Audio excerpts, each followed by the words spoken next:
السلام علیکم ورحمۃ اللہ وبرکاتہ۔ بسم اللہ والصلاۃ والسلام علی رسول اللہ، اما بعد۔ ریاض الصالحین سے آج ہماری حدیث نمبر 89 ہے، باب فی المبادرۃ الی الخیرات، نیکی میں جلدی کرنا۔ حدیث ہے عن جابر رضی اللہ عنہ قال قال رجل للنبی صلی اللہ علیہ وسلم یوم احد۔ سیدنا جابر رضی اللہ تعالی عنہ روایت کرتے ہیں کہ احد والے دن ایک آدمی رسول اللہ صلی اللہ علیہ وسلم کے پاس آ کر کہنے لگا، ارأیت ان قلت فأین انا، یہ بتلائیے اگر میں کافروں کے ہاتھوں مارا جاؤں،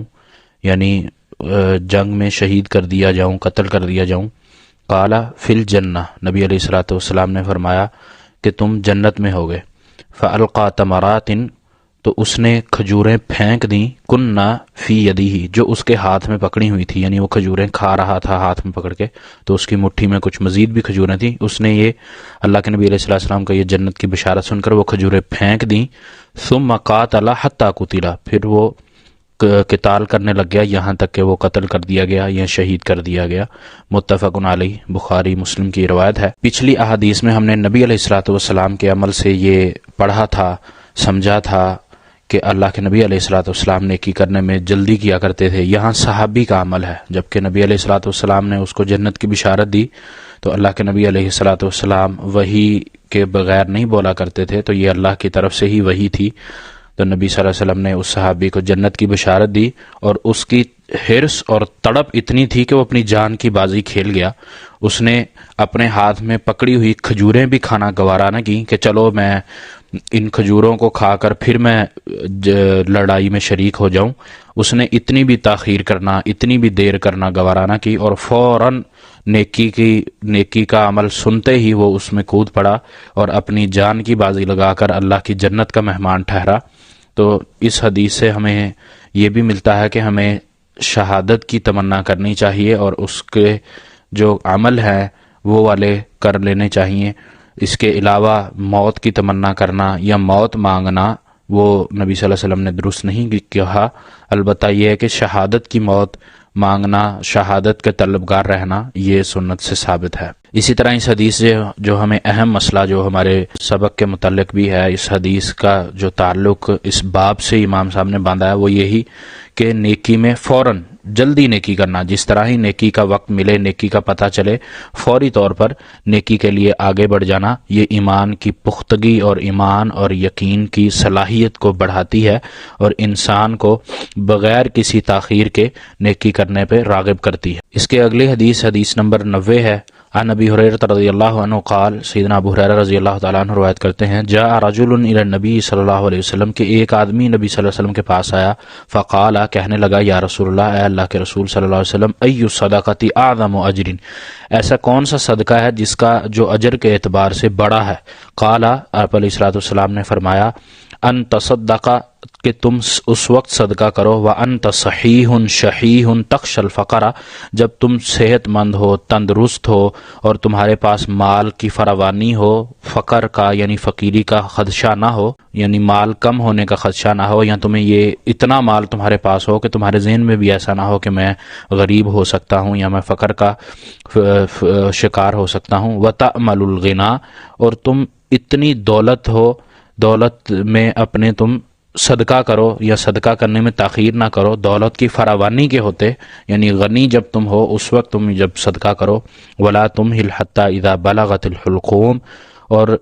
اس میں تاخیر ایسے نہ کر لینا کہ تمہاری روح جو ہے یا تمہاری سانس جو ہے وہ تمہارے گلے میں اٹک جائے۔ حلقوم گلے کو کہتے ہیں، گلے میں اٹک جائے یعنی آخری ٹائم آ جائے انسان کا یا روح قبض ہونے لگے، اس وقت تم پھر یہ کہو، قلتا، تم کہو، لفلان قضا، کہ یہ مال میرے میں سے یہ اس کے لیے ہے، ولفلان قضا، اور یہ اس کے لیے ہے، وقد کان لفلان، جبکہ اس وقت جب تمہاری آخری سانس چل رہی ہوگی یا تمہارے حلق میں تمہارا سانس اٹک رہا ہوگا، اس وقت تمہارے مال کا وارث کوئی بن چکا ہوگا۔ تو یہ اس وقد کان لفلان سے یہ مراد ہے کہ وہ جو اس کے وارث ہوں گے وہ اس کے مال کے حقدار بن گئے ہوں گے۔ متفق علیہ، یہ حدیث بخاری اور مسلم کی ہے۔ اس حدیث میں بھی نبی صلی اللہ علیہ وسلم نے جو اس سائل کے جواب میں فرمایا وہ یہی کہا کہ تم نیکی اس وقت کرو، صدقہ اس وقت کرو جب تمہارے پاس مال کی فراوانی ہو اور فقر کا خدشہ ہی نہ ہو، یا اس کا مطلب یہ بھی ہے کہ جب تمہیں کوئی مصیبت یا مشقت نہ پڑی ہو اور تم عام نارمل حالات میں اللہ کے راستے میں خرچ کرو، غریبوں کی مدد کرو، مسکینوں کو کھانا کھلاؤ، جو حقدار ہیں ان اپنے مال میں سے ان کا حق بھی ادا کرو، تو یہ اللہ تعالیٰ نے بھی اپنے مومن بندوں کی صفات میں اس چیز کو ذکر کیا ہے کہ وہ اللہ کے لیے آسانی میں جب ہوتے ہیں تب بھی وہ اللہ کے راستے میں خرچ کرتے ہیں، اور جب وہ تنگی میں ہوتے ہیں تب بھی اللہ کے راستے میں خرچ کرتے ہیں۔ تو انسان کو کامل مومن بننے کے لیے دونوں کیفیتوں میں اللہ کے راستے میں خرچ کرنا چاہیے۔ دوسری جو اس حدیث سے ہمیں چیز ملتی ہے وہ یہی کہ ہمیں فوراً جلد نیکی کرنے میں تاخیر نہیں کرنی، جلدی ہم نے نیکی کرنی ہے، اور یہی اللہ کے نبی علیہ الصلوۃ والسلام نے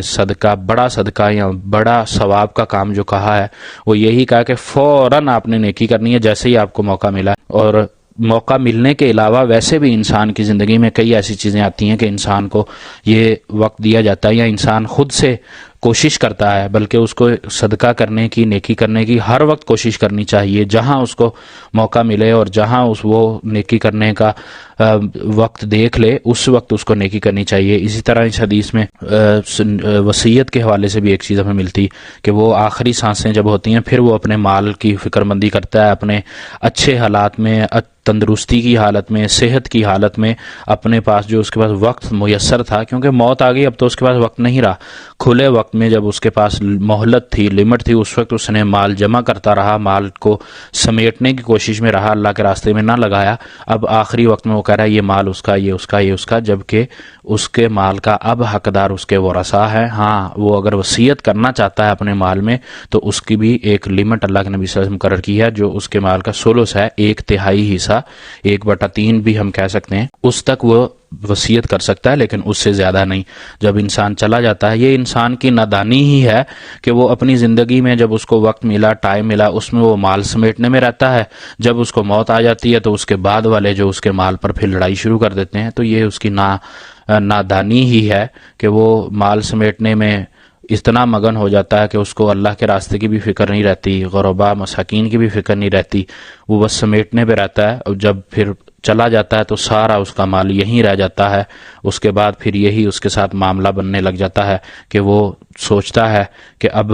یہ مال میرا تو نہ رہا تو میں اب اس کو آخری وقت میں اللہ کے راستے میں ہی دے دوں، لیکن یہ اس وقت بھی اس کو اجازت نہیں ہے سوائے کہ 1/3 کے، 1/3 کے برابر ہو۔ اللہ تعالیٰ سے دعا ہے کہ اللہ تعالیٰ ہمیں اپنے وقت دیے میں، اسی مہلت میں ہمیں نیکی کرنے کی توفیق عطا فرمائے، اور ہمیں اس موقع جو ہمیں اس زندگی میں یہ ہماری سانس چلتی ہے اس کے ختم ہونے سے پہلے ہمیں نیکی کرنے کی توفیق دے۔ وما توفیقی